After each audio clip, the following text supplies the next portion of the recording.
See, we could have like a theme song. We could Oh, have, so this is going live to my YouTube audience and my Twitter audience. It's our first live broadcast. wow. First We live are broadcast ever. woo. We're big So time now. in theory, people can join in on the conversation, which is really cool. This is brought to us. This is presented to you by the Sportscast, part of the Sportscast network now. So, okay, that was the good news. Now the rest of the episode is going to be bad news. Now, when we do this, so we can share this and tell them we're live. Is that how we do it going forward tonight? Yeah. After tonight. Yeah, you Nice. could. We are live right now. Wow, we got people actually watching. Hey, people, what's up? Awesome. Hey, everybody. Hi. Yeah. Well, let's talk. Bengals 19, Steelers 17. Wow. Just wow. The slide continues, and I don't mean the kind you do on a sled or a tube. It's been awful. It's not been great. Kind of had a feeling, everyone's like, oh, well, we always beat the Bengals, not this Bengals. It's impressive they held them to 19 points. If you want to take away something, the defense wasn't horrible yesterday. Anybody that can keep the Bengals under 30 points right now, I think, is doing a pretty decent job. But the offense has become so horrific. Once again, let's just call it what it was. Russell Wilson was not good enough for these guys to win. 17 of 31 for 148 yards and a touchdown. Sacked a bunch of times. And that's the other thing, too. You can call Russell Wilson out, but how about that offensive line that you can call out, too? Because the offensive line has been absolutely horrific. Wilson's taken 33 sacks since he became the starter in Week 7. 33 sacks they've given up since Week 7. I blame it all on one person, Dan Moore. I don't know what the heck is going on with the dude. Has to be hurt or something like that. He has been horrible these past few weeks. Gate. Yeah, he's been not good. I mean, nobody's been really good. I mean, it's even like listening to the Steelers broadcast of it, which I've been trying to do lately, and they're doing their best to make the Steelers sound good, and it's hard. The Christmas Day game was even harder. And so now you find yourself doing what you didn't want to do. You got to go play Baltimore. Yeah, in Baltimore Saturday night at 8 o'clock. Another 8 o'clock game, Joe. How about that? Another non-Sunday game. How about that? Great. Right, Saturday night, 8 o'clock. And, here's the deal. Like, I think a lot of Steeler fans and us Yinzers can get always excited about, hey, a lot of times we beat the Ravens when we shouldn't in the regular season. I feel the times we've beaten them in the playoffs, we had a good chance. We probably should have beaten them. But I just look at this game coming up as two teams moving in two different directions. And that's kind of what you had against Cincinnati on Sunday. They came in on a 4-game winning streak. We're sliding a 3-game losing streak. And the Bengals had something to play for. They needed to win that game, and they did. So they go out on a 5-game winning streak, which is pretty impressive. You can say everything you want about the Bungles and Cincy Bungles and this, that, and the other, but they did it. They did it against some pretty good competition. They beat Denver, a playoff team. They beat the Steelers, a playoff team, to get there. And here they are, and they're sitting out of the playoffs. I did find it funny. I guess I don't know if this is true or not because, obviously workday schedule. But I saw in between work that are the Bengals suing the NFL or filing an official complaint about the Chiefs sitting all their starters is what I saw today. I haven't heard of that, but I saw that today. I don't know if that's true, but again, the Chiefs had no reason to start. But then I thought I tweeted about this earlier today. So the Bengals had the Chiefs had no reason to really start anybody. However, contrarily, nobody I think wanted to play this Bengals offense either. They were going to be that team. I don't think they were going to the AFC title game. Don't get me wrong, but they're an offense that is prolific and can put up points on you, and you're going to have to put up points to score to beat them. So I don't think anybody, Chiefs, the Bills, whoever, really wanted to play Cincinnati if it came down to that.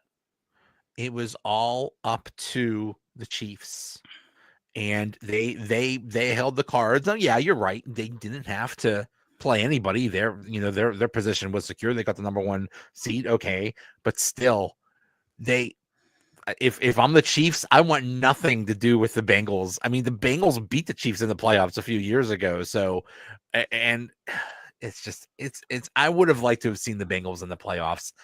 That is one of the best offenses we've seen in a long time. Right. My goodness, Joe Right. Burrow is just so And good. Yeah, and I think that's the thing. I don't think anybody wanted to find themselves in a shootout with these guys, because when it comes down to a shootout, Joe, anything can happen. And that's just remember that Bills Chiefs game, AFC Championship game a couple years ago. It was insane. So I think that was kind of part of it. So did the Chiefs do it on purpose? I tend to think not, but I could be convinced that they did. Yeah. It is impressive, though, if we want to look at a bright spot. The Steelers defense, at the beginning of the game, the Bengals basically had their way with the Steelers, and that's how it happens almost every single game. Right. This is the worst starting team of all time, offense and defense. Offense, they do absolutely nothing. Well, they do absolutely nothing the whole game. But the defense is always horrible that very first drive that the opponent has. Then they settle down and figure it out. For them, they just let the Bengals just walk down the field and get an easy touchdown. But then that was the only touchdown the Bengals scored. That is extremely impressive that they held the Bengals to just 1 touchdown and 4 field goals. Yeah, no, it really is. And the other thing is, though, but that when you look at the offense, when I talked about top of the show, is the counter was horrible. We were just running the ball like it's 1972. And the other thing is, too, like, I don't know if the Steelers realize this. You have a power back. His name's Najee Harris. And they ask him to run high-speed back pitches. You have a speed back. His name's Jaylen Warren. And you ask him to do power back things. And the combination wasn't working. If there was ever time, if you want to get in a shootout, there was ever time to take to the air, you can do it. Now, look, they did. But guess what? George Pickens couldn't catch crap yesterday. For whatever reason. I mean, to the point where you had some of the fans, if you saw it, were saying he was tanking on purpose or he was just bad. Some of the passes in George Pickens' defense were horrible. Whatever the reason was, the offensive game plan in that first quarter was not a good one. The game plan featured a run on first down almost every single time. Every single time. You knew every time it happened, I tweeted run, pass. And every time it happened, I added to that. I just copied and pasted. By the end of the game, it was like 10,000 characters of just run, pass, run, pass, run, pass. My goodness. Yeah, I felt like I was watching a President's Athletic game, like Westminster versus Geneva or something. And like, yeah, run, pass, run, pass. And the Bengals, I don't know if you know this, they are a professionally coached team. They're kind of figuring that's what it's for. And they're going to run on first down and, well, la-di-da. And, Najee Harris, ineffective, 12 carries, 36 yards. He averaged 3 yards a carry. Jaylen Warren, just a little better, 3.5 yards a carry. The Bengals defense is not world beaters, and they've had their problems. However, they're actually not a bad defensive front. They're not bad against the run, and Hendrickson's probably one of the best, pass rushers in the league. So, I don't know. I just don't know what the game plan was, Joe. I don't get it. And here you have, again, you had almost 11 days to prep for this game. And the other thing is, you're looking at it like, didn't we just lay 44 points against these guys like less than a month ago? 44 points. Now, granted, you can say, well, the Bengals countered and they had Jake some adjustments. Okay, that's fair. But we made no adjustments at all. And this is a Bengals team, which to maybe the theory is correct about not wanting to play them. If you blink, you're down 10-0 to them, and you were. First quarter scores Cincinnati 10, Steelers 0 as we go to the second quarter, and that's just not good. The Hendrickson had 3.5 sacks on the game? I think so. That? Yeah, something like that.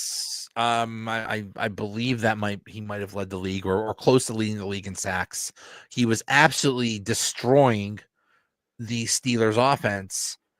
Did we make an adjustment? Did we help out Dan Moore? No. No, no. Yeah, No. the last game, the Steelers very smartly said, we're not gonna do our regular stuff. We know this is a high flying offense. We're gonna try to match them. We're gonna try to take it to them, and that was very smart, and it was great. And for some reason, and it worked. The Steelers offense was awesome that day. For some reason, this game they said, "Oh yeah, I know that worked before. We're gonna do the complete opposite of that." I don't know if it was the cold. I don't know what the heck they were thinking, but they had a formula that worked, and then they went the complete opposite of that. I don't understand. I don't think anybody does either. And I don't think, again, in the years we've been doing this show, neither you or I have professed to be gurus or we know everything or have all the answers. We're certainly not saying we're better than, the coaches of the world. But I think the average fan that watches as much as we do and as educated as we are on it thought, what's the plan here? Because there seems to be no plan. And it's pretty evident there's no plan because you're getting your asses handed to you. You're down 13-7 at halftime. And and the thing was too, Joe, it was so bad that you're sitting there thinking, how in the world are we going to beat these guys in the second half? And I think one of the commentators on television said, I don't know what the Steelers need to do, but they need to fix this somehow because this is just not Steeler football, something to that effect. I'm not exactly sure. Like I said, I was kind of going back and forth to the broadcast. And they scored 10 points in the fourth quarter, which is nice, but they did nothing since. And once again, it's another game, Joe, where 2 quarters they score, 2 quarters they don't even score at all. So obviously at this point, and I feel like it's going to be a loss this Saturday, it's going to be another year where they're out in the playoffs. They make the playoffs, they're out. That'll be 8 years. And Arthur Smith obviously has not figured it out. The one thing that's been steadily improving since about week 7, since Wilson took over, is the play of Pat Freiermuth, who once again yesterday, not a bad day. He did what you want a tight end to do. 8 catches, 85 yards, and a touchdown. I'll take that any day of the week.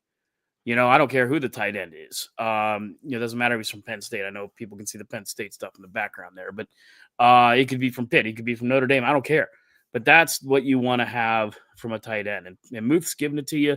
Obviously, he's getting some chemistry built up, but I don't know. I don't know. I feel like we're in the same wheel where we're talking, well, Kenny Pickett, whose fault is it last year? Receivers running routes, him running awful plays, him getting sacked. I don't know because obviously, and I tweeted this out, George Pickens, he's your only real receiver. When he's not working, what the hell do you do? Or who do you expect Russell Wilson to throw to? This entire slide can all basically be attributed to George Pickens. This whole losing 3 games in 11 days, this whole losing this game, it was 3 games in 11 days. They did not have Pickens and the offense fell apart because just like you said, they didn't have anybody to throw to.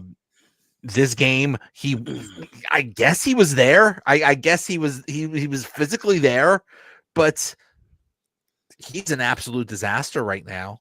He had 1 reception for 0 yards. That's his stat line. 1 reception for 0 yards. I mean, you just can't do that, folks, in the NFL. And then, I mean, your receivers combined had 8 catches. Jefferson had 3. Najee, so that's not even receiver. There's 4. Mike Williams had 1. So the other receivers, Mike Williams had 1. Van Jefferson had 3. George Pickens had 1. So there's your slots, your wideouts, your split ends, whatever you want to call them. And your tight end had 8 and your running back had 4. So your tight end and your running back were your best receivers all day. That's a recipe for disaster, folks. And that can be also, is it Arthur Smith? Is it George Pickens? Is it, Russell Wilson? It's just it's been the word of the week. All of the above. It's a quagmire of just giggity. All of the above. Yeah. Did you see in the news today, the Jets and the Bears have requested permission to talk to Arthur Smith about a head coach job? Go. Buddy, I'll drive you to the airports. You know what? Arthur Smith, we'll do a Zoom call. We'll work on your resume. We'll work on your resume, your cover letter. Not that he's been horrible. I mean, the offense has improved, but it almost is like, I have this theory. I don't know if it's true or not. It's almost like, because, in the grand scheme of things, this Bengal game, it didn't matter. They were already in the playoffs. I wonder if they were thinking, let's not show the Ravens anything. Let's almost lull them in this false sense of security. Like, let's not show them anything.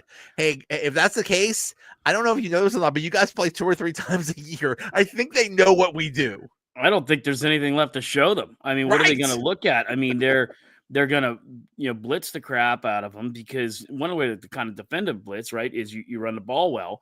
And the Steelers have not been able to do that. They really haven't established to run very well at all effectively all year, maybe here and there a few games. That's about it. So, I think they're in big trouble. I really do. I mean, it would have been, if they would have won one of these games, Joe, I would have more confidence. If they would have won yesterday or Saturday, I would have had more confidence. I just don't see it against this Ravens team. Like I said, it's just 2 different teams moving in 2 different directions. And of course, it has to be against the Ravens. That's why I thought, and I think you and I and Allison talked, if they played Houston, I felt they had a chance. Now, Houston did win Sunday. So I still felt like they would have had a chance against Houston because they've been up and down. The Ravens have been a smoke show. They've been great the last couple of weeks. They're arguably right back in that conversation. It's Kansas City, Buffalo, Baltimore, and San Diego might be, right there as a dark horse too. And so, technically, the Bengals with a 5-game winning streak to finish the season, but they were so god awful in the beginning of the year. And if you look at it, I think it's funny.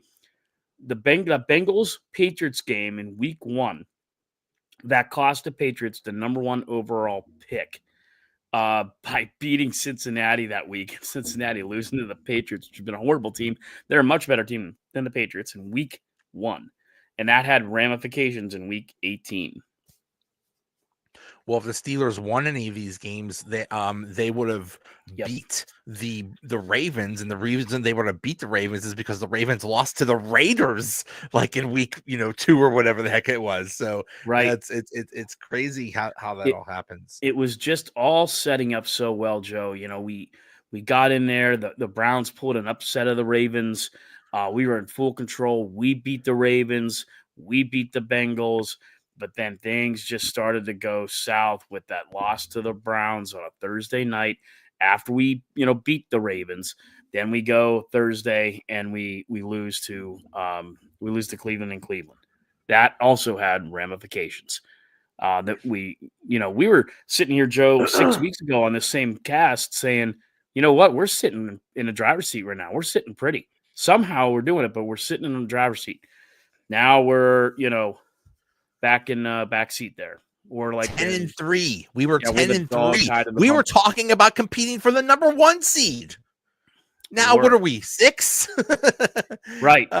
And so I mean, it's just and I don't know. Again, it's just where it's not been a good combination. And honestly, I'm one of those guys in the field of I blame Tomlin for a lot of it. I think again, I think his time has come and gone as a Steelers coach. I think he's a good man. He's been a decent coach, but the whole no losing seasons, I think it's such a fraud. I think it's such a fiasco. And now you're talking about the Jets and somebody else wanting to talk to Tom or Arthur Smith. I've seen the same thing about Mike Tomlin. Let's trade Mike Tomlin. I'd trade Mike Tomlin in a heartbeat. I'd drive him too. I'd buy him a new suit and drive him to the airport, whatever it needs. They can have him. We'll work on your resume also. We can I fire up the Microsoft Word. We'll get that thing. We'll get that resume all polished. Right. It would be there was a trade for John Gruden when he was the coach of the Raiders. He got traded to Tampa Bay, and they traded like 2 or 3 number 1 draft picks for him or something like that. Oh my God. Yeah, that would be incredible. Yeah. But yeah, it all comes down to Saturday. The entire year, everything they've been working for since last January, when Rooney said we need to win, we need to start winning playoff games. Right. I think he's starting this. I think Rooney is getting impatient and tired of this treadmill stuff. So here we go. here we go. We had this off season of Russell Wilson and Patrick Queen and all the additions and then the draft and everything has led to this Saturday. That's it. If you win that playoff game, if you can pull it off against the Ravens, and I actually think they actually have a chance. I think that I'm one of the few that think that this is a better case scenario because I had a feeling that the Houston was gonna beat them. I don't think. Yeah, Tennessee. I don't think, but they are very familiar with the Ravens, so I think they actually have a better chance against the Ravens. If they could pull that off, this season is a success. We say finally Tomlin got got the monkey off the back. Finally, he could win a playoff game. Finally, but if they lose, which is a dark good chance. What is the spread now? Like 9.5 or something like that. Like everybody's if they lose, oh boy, this changes a lot for Tomlin. This changes a lot for Russell Wilson also. Russell Wilson has faded pretty bad these past few games. You could take every single game and say, Russ, what the heck are you doing? What did you do? Why did you throw that pick six? Why did you have that fumble? This past game, when they were 2 minutes left, for some reason, he decides to run for 3 yards and take like 2 seconds off the clock when you only had a minute left. What the heck, dude? It's like he's making the problem is he's playing hero ball. He's saying, I need to put the team on my back. He is not that dude anymore. Maybe in his prime, he was saying he could put a team on his back. He can't do that right now. Yeah, no, those are all good points. And we saw that against the Eagles. We saw that against the Ravens. And every game, he's regressing as much as the offensive line's regressing, and it's been hard to watch. I guess I don't totally dismiss what you're saying. I think they could go in. If there's one team they could upset and beat, it's the Ravens. And that's not being cocky about it. It's just one of those things. I would say the opposite. If the Ravens are struggling and we were like flying sky high, and if we had to host the Ravens the first game, I'd be worried. I don't think I'd be worried about it if it was anybody else, but since it's the Ravens, it's, these two, and I still die on this hill. There's no better rivalry in professional football right now than the Ravens and the Steelers. And it's been that way for years. That's why they're there Saturday night, 8:00. You have the Chargers and who is it, the 4:00 game? San Diego. Yeah, and the Texans. Nobody cares. LA Chargers fans barely go to the games. Nobody cares. Texans fans in Houston, I guess, care, but nobody outside of Houston cares. People outside of Baltimore, people outside of Pittsburgh, Pennsylvania care. So that's why it's the 8:00 game.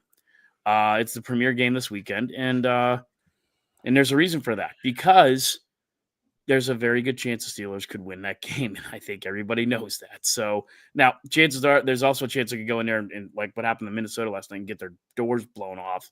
So who knows? But that's the other thing too, Joe. Watching some of those other games, my wife and I sat there. We watched a little past halftime of that Vikings-Lions game till it got out of hand, and I don't see how in the heck we could ever compete with the Detroit Lions at any level right now. Oh my God, that would be 100-0. That would be it would be horrible.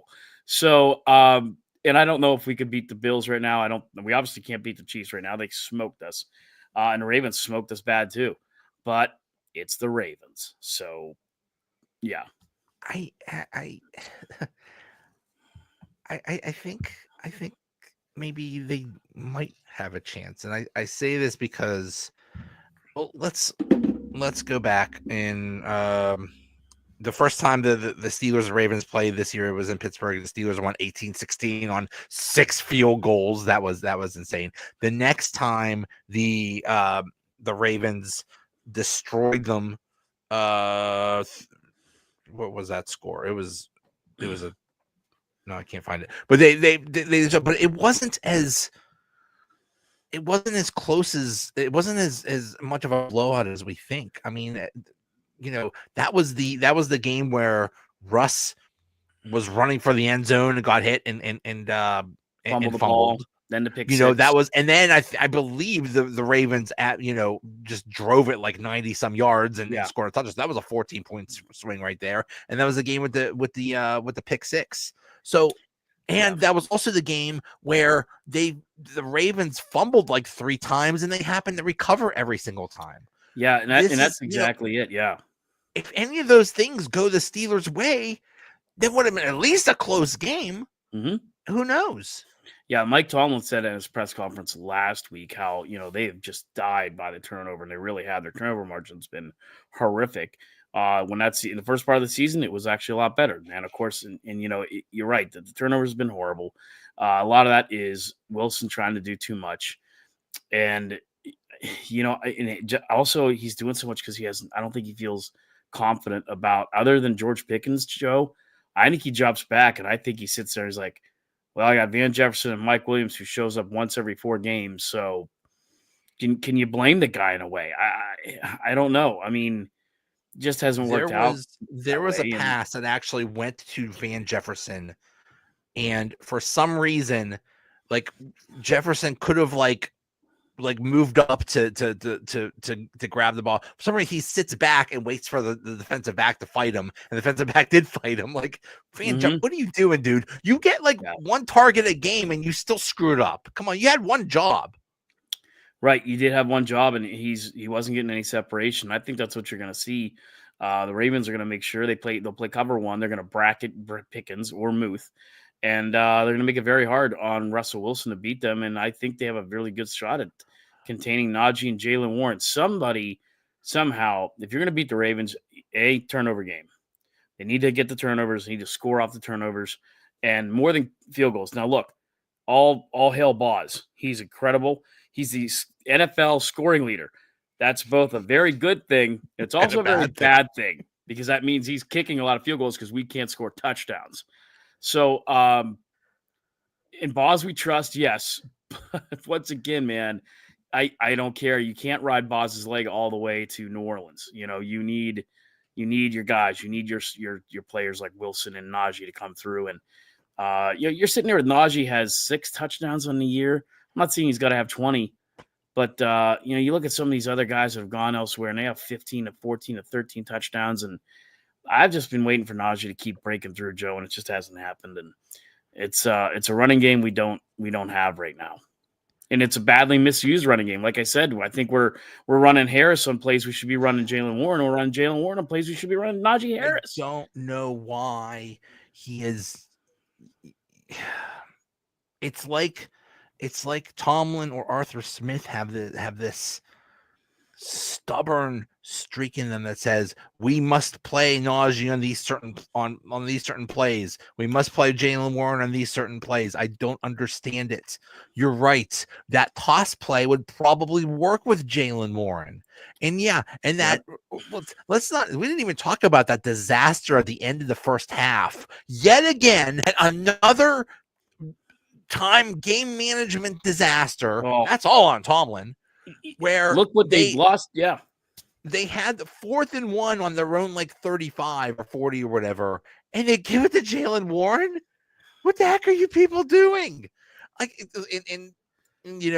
Tomlin said, if you can't gain 1 yard, then you don't even deserve to win. Okay, fine, but what do you do? You just handed them 3 points. Guess what? You lost by 2. That was the game right there. Exactly. You lost by 2 because earlier. It kills me. It's 18 years. 18. What are we've exhausted this so much. 18 years and the guy doesn't know a time clock, doesn't understand these things. And it's evident that he doesn't. He just doesn't know. And if you think that we're wrong, I mean, you look at it, that's a 2-5. They went 2-5 over the last 7 games, folks. It's a collapse. No matter which way. The only way this isn't a collapse is if they somehow beat Baltimore. And I'm sorry, I still think they got to advance another round. Beating Baltimore would be somewhat impressive, but you got to beat somebody else. And to me, I am getting that jive. Younger guys are watching right now. Younger ladies that are watching. You aren't going to remember this. Joe and I remember this well. It was 1989. Steelers had to go to the House of Pain against Jerry Glanville, that little schmuck. And who Chuck Noll wanted to fight. Yes, who we had no chance in. They came in and they were playing dirty ball against us the couple games. And we go in there, and Gary Anderson kicks a winning field goal in overtime. We win 23-20. We go on the next week, and they damn near beat the Broncos I think they John lost 24 Elway to 23 in in Denver. In Denver. Bubby Brister had a decent game. So that's why I think Joe and I are saying anything is possible. So if you're going to totally count them out, you're crazy, because we've seen enough football in our lives and enough situations like that 89 AFC divisional game. And that was a very tough place to play. Houston, the Oilers, back in the day, were very, very tough at that. That was a home. loaded team. That was a Warren Moon, Alonzo Highsmith. They had like an Ernest all-star at almost every single position. Yes. Loaded team, great defense, and we won, and we kind of outcoached them. So, and if you'll remember, that was the year 1989 when they started out with a 51-0 loss to the Browns, and then the very next week a 41-10 loss to the Bengals. They started out 92-10, and they still made the playoffs. That is a Chuck Noll masterclass right there, with Bubby Brister and Merrill Hodge as your guys. Yeah. So that's why it's possible. I could see something like that maybe coming to fruition, but I feel you still gotta win. See, I'll tell you another reason why it's possible. And you look at it's like, let's say they do beat the Ravens and they have to play the Chiefs or something like that. I could see, it was a complete blowout disaster on Christmas, but at that game there was no Joey Porter, and no Joey Porter Jr. When there's no JPJ, that means they had no corners. I don't think Corey Trice was available that game either. They had no corners that could do press man coverage, so it was all zone. So we just handed them 7, 8, 9 yards every single thing, and Mahomes is like, "Oh, thank you very much. There you go." But if you play press man on those guys, maybe things change. And I don't know. Maybe if somebody would, I don't know, cover Travis Kelce, that would be that would have been nice. Revelation. Yeah, Travis Kelce, you might want to put somebody on him. Yeah. And that's the thing. That's where the Ravens, it does get a little scary when you start breaking it down, because again, Saturday, the defense played well enough to win. And Corey Trice led the team in tackles, for God's sakes. You had Peyton Wilson, who had a phenomenal game, 10 tackles of his own. TJ Watt kind of showed up a little bit. He was better. Elliott was good. Highsmith was good. Everybody you needed to be good on a defense was good. Deshaun Elliott came back too, and that's a huge thing. That's a huge get. And but he was not there for when they played the Ravens before. Right, and one thing that Cameron Sutton is very good at is he is very good at run stopping. So, we'll see what they can do against King Henry. Now, is the Ravens going to go back and run King Henry all over us, or are the Steelers going to be able to effectively stop that? The other thing, though, too, is one thing that's been scary, and I talked about this the last couple of weeks, and I don't know why it is, but it feels to me like, if you look at it from a fantasy perspective or reality perspective, fantasy football, tight ends seem to get hot from like week 10 on. And right now, Mark Andrews and Isaiah Likely are playing very good for the Ravens. Andrews, again, started off notoriously slow. He's caught on quite a bit lately. That's a problem the Steelers have to do with two very good tight ends. One's better. Andrews is a much better receiver. Likely's got some speed. He's underrated, and he's got a good jump, and so they've got their hands full. But it's nothing that I don't think this defense can handle. I think going into that Ravens game, can the offense show up and figure out a way to score some points? Because I think if they're going to beat them, Joe, I think they got to score at least 21 to 27 points to beat them. You're going to have to put that up. Now, another thing to consider, for some reason, I don't even know why the Ravens were playing anybody against Cleveland. I mean, right? You mean and 9 other people can beat Cleveland at this point, but right. But they lost Zay Flowers. Possibly they lost him for this game. Their number one receiver, their Pro Bowl receiver, they just lost. If that cuts down on their passing game.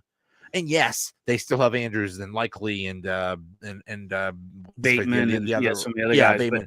They still have weapons. But if you just lost one of your best weapons, maybe they're going to run more, and maybe I don't know. Maybe we'll decide to stop Derrick Henry this time. I don't know. Zay Flowers is what we don't have right now, and in particular is what Russell Wilson doesn't have. Zay Flowers lines up everywhere, and he's become the go-to guy for Lamar Jackson out there, whether they land him up in the slot. They move him around so much, and he knows, and he's a very smart route runner. He's a very intelligent football player. And that's something a quarterback needs, and that's just something we don't have. And it just we don't. And I still feel Pickens runs some routes wrong. Like we talked about that whole game in the end zone. We're like, did Pickens run the wrong route? And Mike Tomlin's like, oh no, like, yeah, he did, dude. You ran the wrong route. So yeah, and that's a big part of their offense, Joe. So that's why I'm saying that the tight ends, Derrick Henry, become a big factor on Saturday night, and it's going to be cold.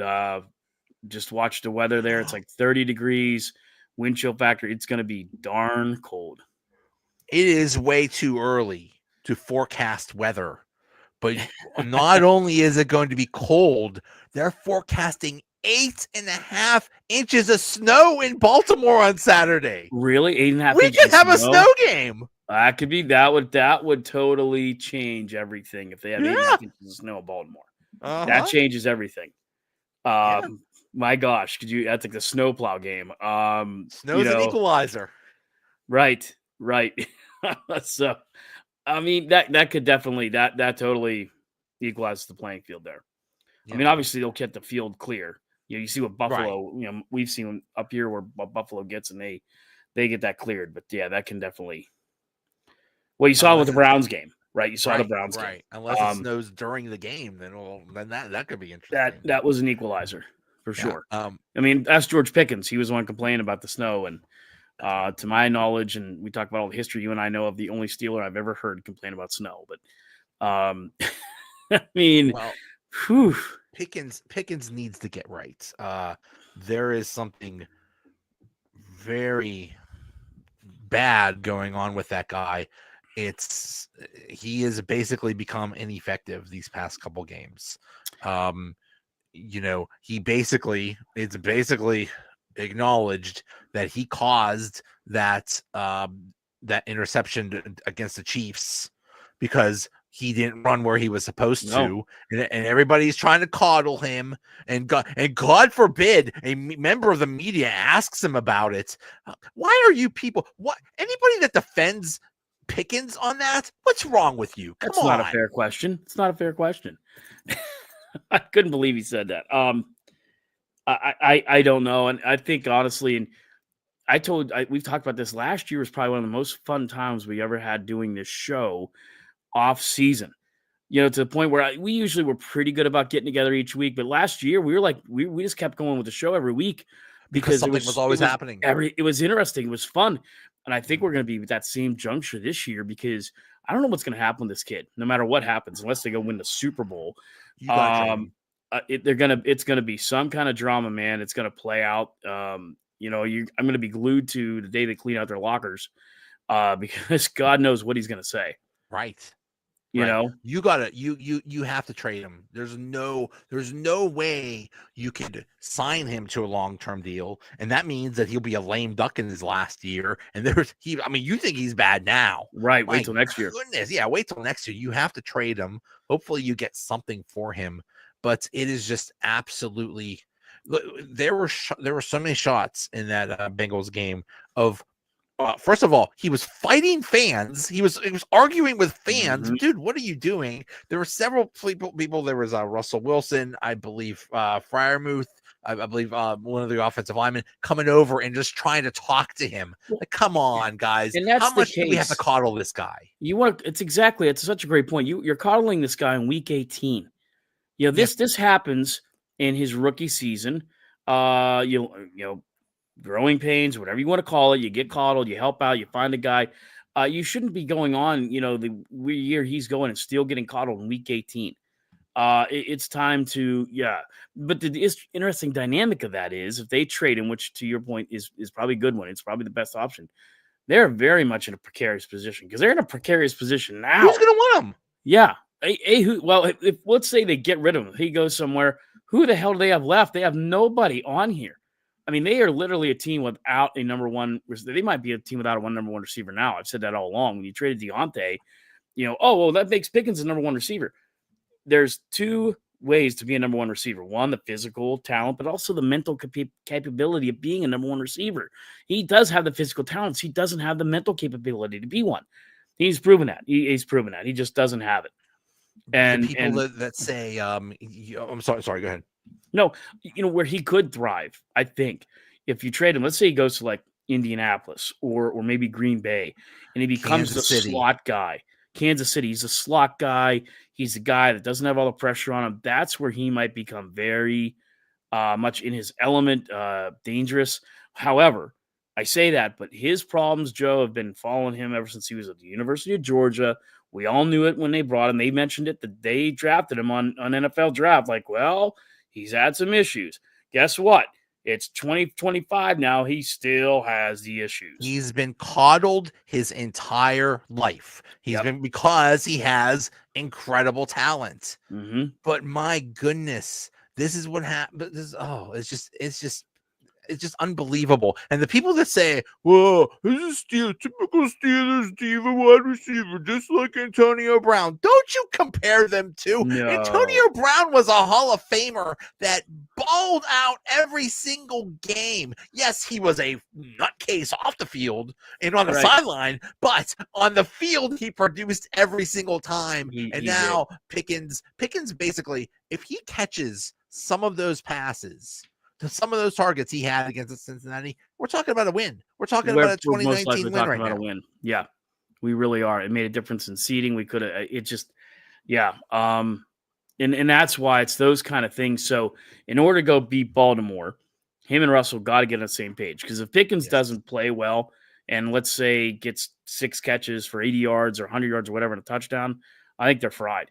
You need Freiermuth to come through again.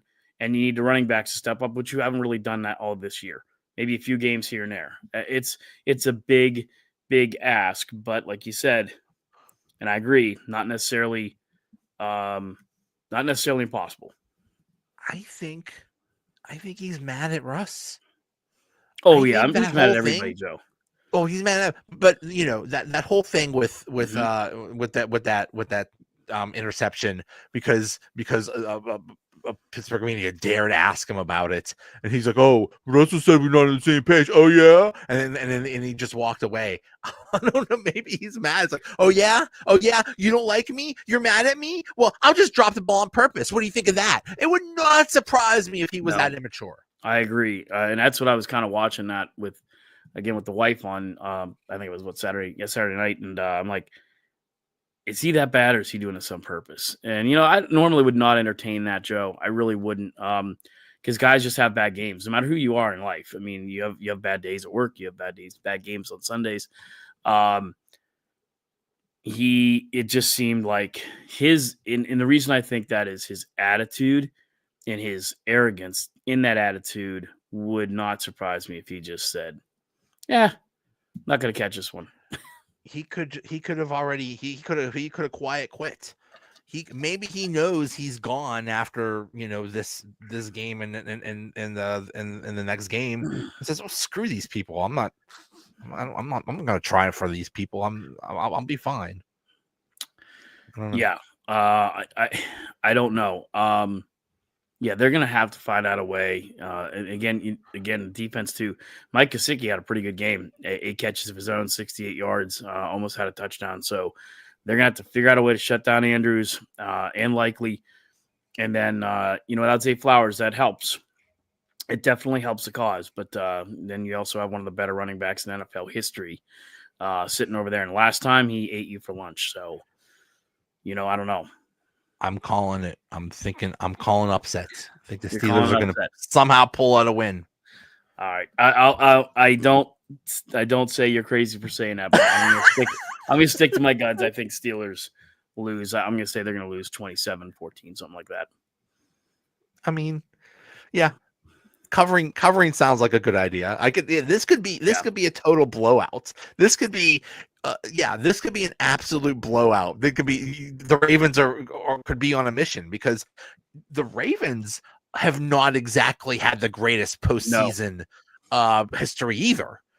Yeah, it's very Lamar Jackson is 2-4 in the playoffs, which is not that great. Yeah. I mean, but nobody is giving the Steelers a chance at all. No. And that's usually when the upsets happen. It is usually when the upsets happen. And the ramification of it, though, would be this, too. If if the Ravens were to win, that sends us into a 5-game spiral once again, 8 years in a row, no playoff, and the Steelers have to go off and they have to deal with that. We have guys like you and I will talk about it, and they'll be questioning Mike Tomlin and doing all this stuff. The Ravens, meanwhile, if they're able to beat the Steelers in a playoff game, boy, I tell you, that really puts them up on a pretty big high.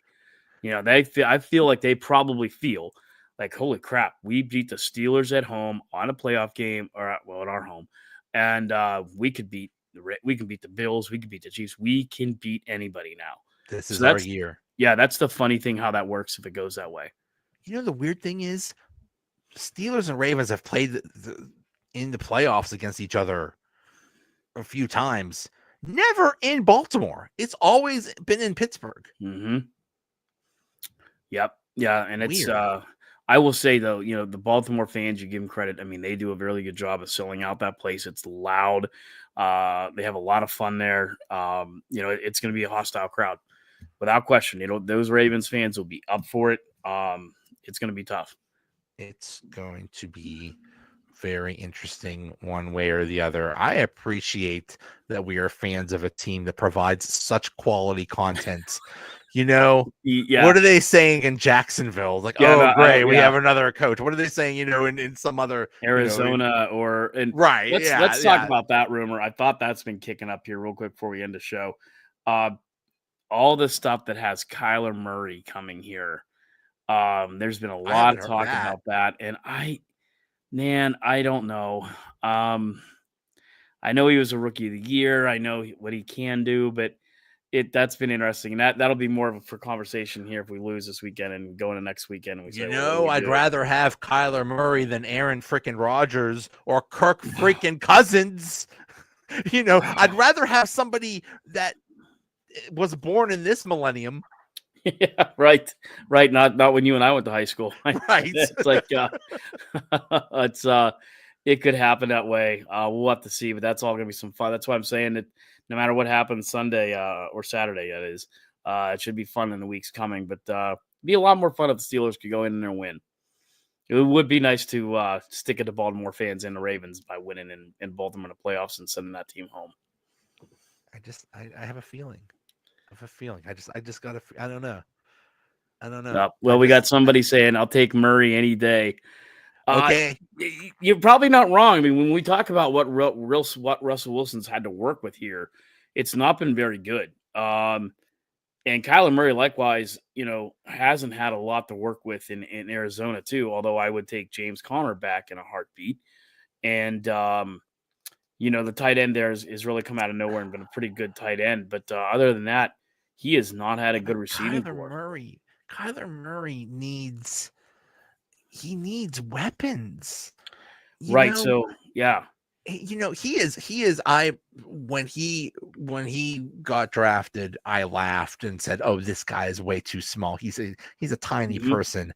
And I have all the respect for him because he is using his vast athletic ability in a league that has nothing but people that have vast athletic ability, but he's still more athletic than them. I mean, I remember there was one game against the Raiders where he literally just ran around like kids in a playground, like when we were in grade school, just running around, and he just ran around and scored a touchdown. It was just the silliest thing. It would have been interesting if he would have had like Fitz in his prime or something like that. But oh god, yeah. Kyler Murray going to a team with a decent, talent around him could be very interesting. So to this guy's point, if they bring Kyler Murray in, we gotta supply him. I mean, Muth's good. He's, to me, at least this season, solidified. He's worthy of bringing back and keep on running with him. But they need to build a better team. Now, your fan here, also Joe, our guy's asking, how do you guys feel about Justin Fields for the playoffs? Well, you could do that, but that's a hell of a turnaround to just arbitrarily pull Russell Wilson and insert him in there. That sends a lot of mixed messages, but it's just so crazy enough. It could work. Okay. But right now they are absolutely horrible on third and short and fourth and short. Correct. So, it can't get any worse. I think Justin Fields' injury really put the kibosh on those packages and stuff. But Yeah. maybe they're saving them for the playoffs. I don't know. Maybe Justin Fields could save the day. I mean, he could out Lamar Jackson. He could. I mean, it's not out of the realm possibility. Definitely, I wouldn't rule it out. The only thing that scares me is the history, right? When you take how bad our offensive line's been lately, and that's, he struggled mightily in Chicago with a very bad offensive line. Well, our offensive line, guys, the last couple weeks has been that bad. Yeah. And now you're going to put that kid in against the line that's allowed 33 sacks since week 7. With our luck, he would fumble. And he is a turnover machine. Like I said, a lot of people ignore the fact, right? When he was playing, he fumbled the ball 6 times. He recovered them 5. And we could have easily lost a couple games had he not recovered it. He was a turnover machine when he was here, too. That hasn't been left in Chicago. That's the problem. And guess what? Yeah. And Mike Tomlin's point, you want to bring in a guy that's a turnover machine against the Ravens, you are asking for an ass whooping then. One thing we have to do Saturday is protect the ball. Right. No, you have to play the perfect game to defeat the Ravens. You can't do. And another thing, what's going on with the special teams? Calvin Austin had a fumble that was crucial that just I believe handed Cincinnati points. Like, the special teams are supposed to be a strength, and they've almost been a weakness this past few weeks. Yeah, that's been bad too. I agree, and that's one thing that's been strong for us. And the punting was actually pretty good, and but that turnover was that ended up costing us some points, and that was bad. And that was Mike Tomlin's point too, right? Last Monday, not this Monday, last Monday, saying we got to fix that. We can't turn over the ball against this, and here you go and did it, and again, it kind of cost you the game. Yeah. So, but not a bad point about Justin Fields. I like the guy's point, and I mean, bring him in on some packages, but and I think what the guy's saying too, Joe, to this guy's point, it says Pensman Sports, so cool name. Our first commenter. Yeah, you're nice job. Woo-hoo. Yeah. I think to his point is they need something to shake it up, because what's been working lately, nothing's been working. So, do you bring Justin Fields in to mix it up a little bit? Yeah, I'm all for it. I mean, what do you have to lose on Saturday, right?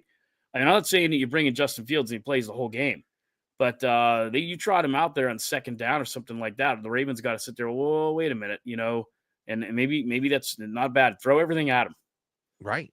But be ready for the ramifications. Almost have nothing to lose. That's the kind of benefit of sliding into the playoffs. They didn't slide into the playoffs. They didn't even stumble into the playoffs. They just I don't know what they just crawled into the playoffs. Yeah, it's kind of like in a Royal Rumble when you get thrown over the top rope, but you kind of hang on to the bottom rope before you fall out and you roll back into the rope.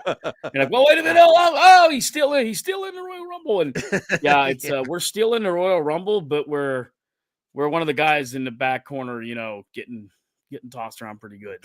But that's it's almost the benefit, and I believe Cam Hayward said, hey, we're playing with house money. It's like nobody's expecting anything right. from us, so. Right. We'll see. We'll see. It's going to be either way. It's going to be fascinating. It will. So, hey, Joe, great show. I love the new format. Hey, our first live show. Thanks for everybody watching. We actually had a pretty good audience. That's awesome. And Pensman Sports, our first commenter. Yeah. Thank you, Pensman Sports. Thanks for everybody watching, man. Great stuff. All right. Good night, everybody. See you, Joe. Good night, everybody.